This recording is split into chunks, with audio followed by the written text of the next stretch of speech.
Hi, my name is Herman Botchley, and for over 20 years I was an agent with the Witness Protection Program until recently getting fired for spiking my boss's coffee with DMT.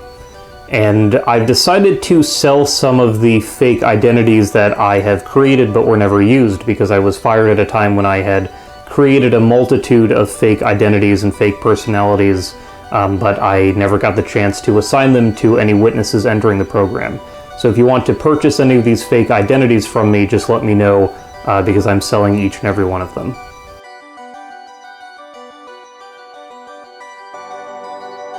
Samuel Mustache is a used car salesman who has sex in all of the cars that he sells.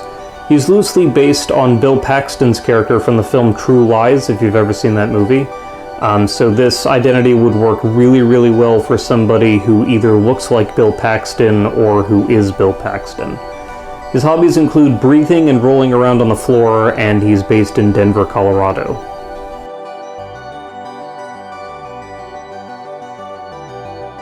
Shanice is one of my favorites. She is an ex-Marine who was dishonorably discharged for being an armadillo.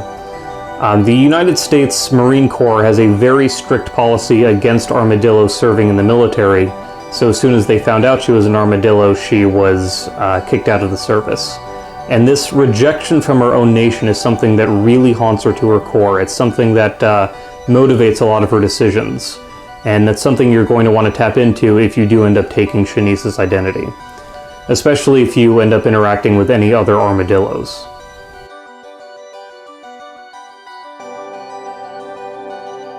Annabelle is a librarian who lives in Bridgeport, Connecticut.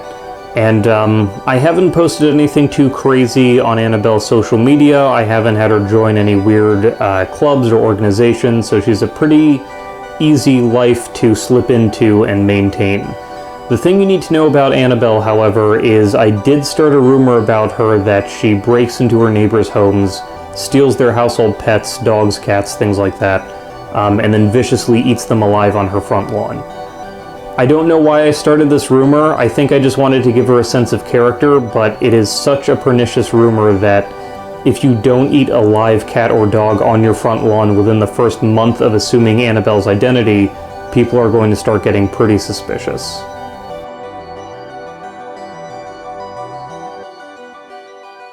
Mr. Chicago is a man with 6 tentacles coming out of his torso.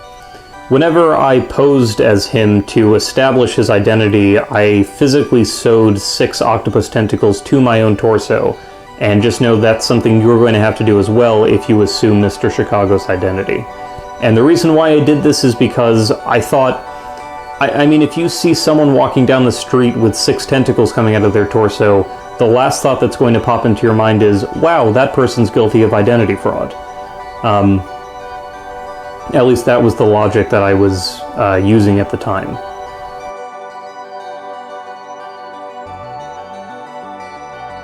Next we have the Deborah, who is a single mother of 5 living in Sacramento. Now the Deborah's whole identity is fully wrapped up in being a mom, so instead of telling you about the Deborah, I'm going to tell you about the children that I've acquired to pose as the Deborah's children. First, there's Karina, age 7, who I kidnapped from a grocery store in Toledo. Then there's Marcus, age 10, who I kidnapped from a public swimming pool in Jacksonville, Florida. There's also an infant named Cade, who I acquired by dressing up as a doctor. I actually stole him from his mother's birthing canal as he was being born. Next, there's 17-year-old Marissa, who I did not kidnap. She's actually a close personal friend of mine who's doing this for me in exchange for heroin. And the last kid is a 6-year-old named Pendleton, who is actually a child actor, and a pretty good one as well, which is why I thought he would be a good one to add to the family. But I kidnapped Pendleton on his way back from an audition for an episode of NCIS.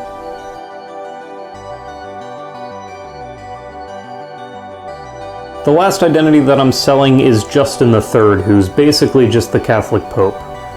He dresses like the Pope, he acts like the Pope, he does all the stuff that the Pope normally does, such as, healing the sick and reading people's minds.